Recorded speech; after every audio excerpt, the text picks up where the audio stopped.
What is up, everybody, and welcome back to Lesser Athletes. My name is Chadwell, and today, like always, is another interesting video for you here on the channel. If you saw me look to my right, I had to make sure I was recording for a second. It said I wasn't recording, but luckily I am. So today, we are ranking the last 5 world title holders, title reigns of these people. Now, this is the last actual part of a 4-part video, and today we are looking at the men's and women's championships. We're looking at title reigns, and we're ranking them, 1 through 5. There's going to be some bad title reigns. I think the WWE title, I would actually say for the women's side, not really any bad title reigns other than, I guess, Bianca Belair got cashed in on. She didn't even get to have a title reign, but she still won the title.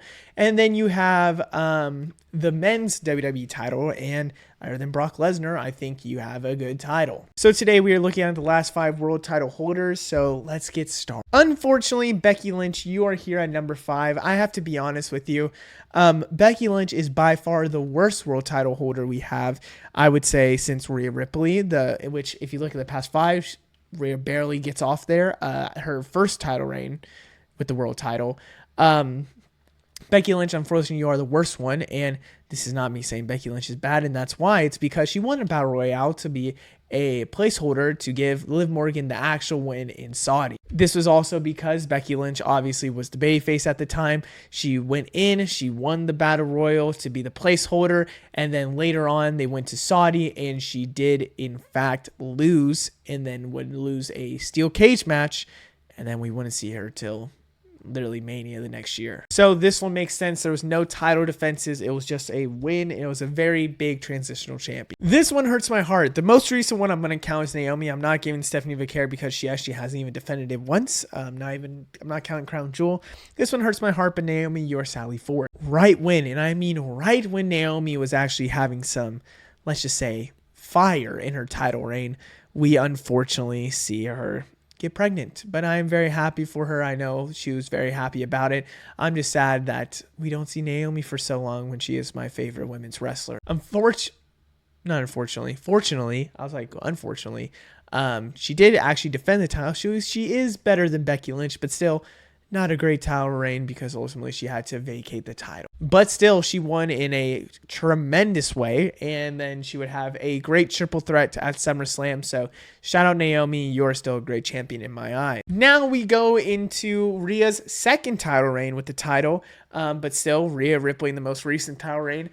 Actually third, but to be honest with you, there is an argument to put Naomi ahead because we have her winning the title on a Raw. Then we have her at a Saturday Night's Main Event defending against Nia Jax in a throwaway match, it felt like. And then she loses the title on a Raw to set up a triple threat at Mania. Now, Naomi technically vacated the title. Never lost the title and never lost in a way of getting pinned. Rhea Ripley, though, did get pinned. So you could technically say Naomi's a little bit higher, but I nevertheless will say Rhea had a better title reign because ultimately she did technically have good matches. She had 3 matches. Naomi had 2. Makes more sense to throw Rhea at 3. But I think there's a genuine argument to put Naomi ahead. But Rhea Ripley did lose in an actual losing way, not vacating the title. So I do think Rhea Ripley's still a good title reign. Maybe not great title reign for Rhea Ripley. I think both Io Sky and Rhea had, I think Rhea had decent to good. I think Io Sky was good title holder. But to be honest with you, there's not anyone that comes close to the number 1 person. Because even Io Sky, you could say, is good. She still had faults in, she won the title. She had a match then as a special guest referee with Bianca Belair that ultimately became a double DQ. And then you had the triple threat at Mania. And then you had Rhea and Io at, Evolution. It was just Rhea. Rhea's in every single match that she had. I don't know if that's a good thing. So, love Io Sky, but they did nothing with her for that title, which kind of sucks. And I wonder if it's because Liv Morgan was going to be the plan and she was going to defend there. I wonder if Bianca Belair was going to be the plan. Whatever it was going to be, they had to change up some stuff. And to be honest with you, kind of sucks for Io Sky's title reign. Now, Io Sky, in my opinion, is having a great 2025 because she looks like the best women's wrestler or wrestler in the world. But just when it comes to the title reign, not as well. But in my opinion, and it doesn't come close, Liv Morgan is by far the best title reign we've had with the women's world title in recent times in the past 5 reigns. beat Becky Lynch at Saudi. She has a steel cage match against Becky Lynch. She has a match on Raw against Zelina Vega, wins. A SummerSlam match that was really great against Rhea Ripley. I think started off that show on a banger and really elevated the show at the very beginning. Then you had the Bad Blood match that wasn't as good because obviously, you know, Raquel Rodriguez, there's a little things that kind of messed up supposedly in that match. Then she beat Io Sky in a good match for Saturday Night's main event, and then we'll lose the title to Rhea Ripley. Everyone thought that Liv Morgan was going to be just a placeholder for Rhea Ripley for when she came back, and even when Rhea Ripley came back, she held on that title for so long. So in my humble opinion, Liv Morgan is by far the best women's world title holder.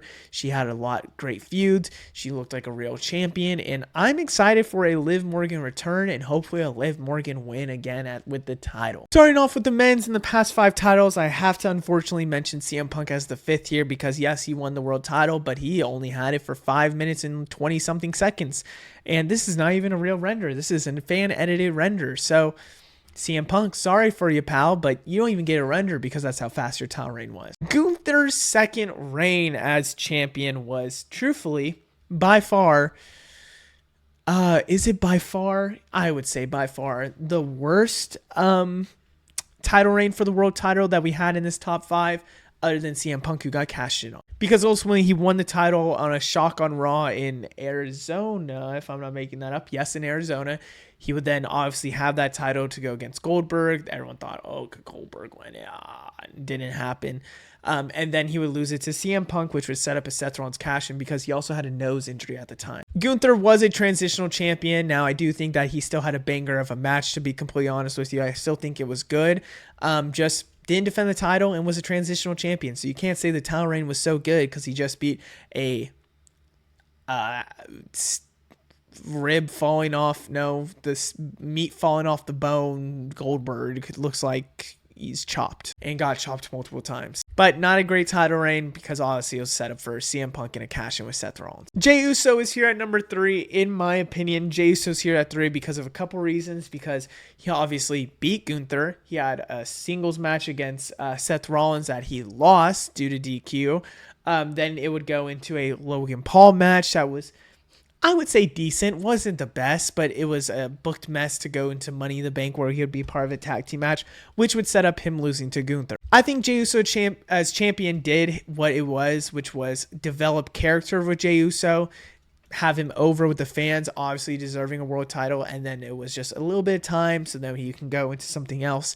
And I think personally, probably we're going to look back at that and see how it's really developed his character because now he's turning into a tweener or heel. So I think it was still a decent title reign, did its job, but not the actual best title reign, to be completely honest with you, but still ultimately good. If you are counting title reigns, then you might go instead Jey Uso, but I'm counting title reigns plus I actually watched everything with these title reigns, and to me, Seth Rollins' title reign, in my opinion, means a little more. Obviously, you have the insane cash-in of Seth Rollins versus CM Punk, Heist of the Century 2, where you have Seth Rollins come in and win the title off CM Punk in one of the craziest way ever. Then you have Seth Rollins defeating everybody, or actually defeating LA Knight by DQ because of CM Punk beforehand, if I'm not mistaken. Yes, beforehand.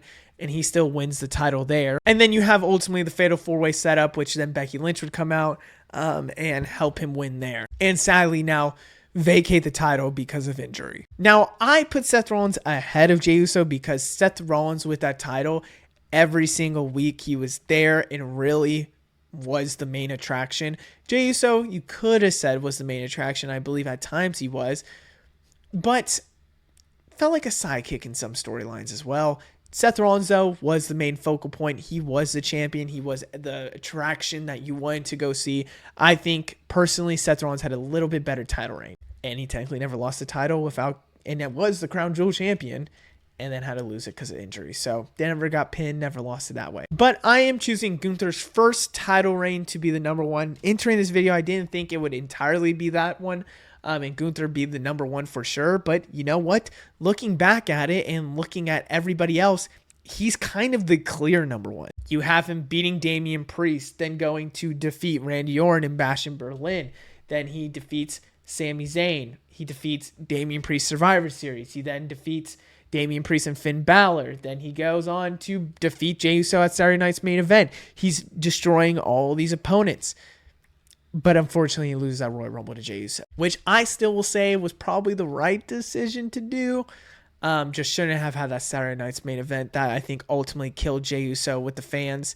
But I think, personally, makes a ton of sense that they had that happen with not the Saturday Night's Main Event, with winning the Royal Rumble and at least winning the title with Jey Uso. But yes, Gunther's number one reign, I think, is very obvious. Multiple defenses against multiple people and set up a lot of storylines and just look dominant. I mean, the first 3 matches, all by tap out. Ref's decision, aka made him pass out. So really good. Gunther looked really good. I think losing to Jey Uso didn't help him. Making him tap did not help him. But I still think that Gunther will probably retire John Cena, and then you're gonna have him retiring John Cena likely and going into what is it called? Retiring John Cena, and then more than likely we'll start going into either the main title scene, or maybe he'll have the IC title if everything becomes true with the Grand Slam champion. We'll see. Other than that, I hope you guys enjoyed. Let me know anything down in the comments below, and I will see you in the next one. Goodbye.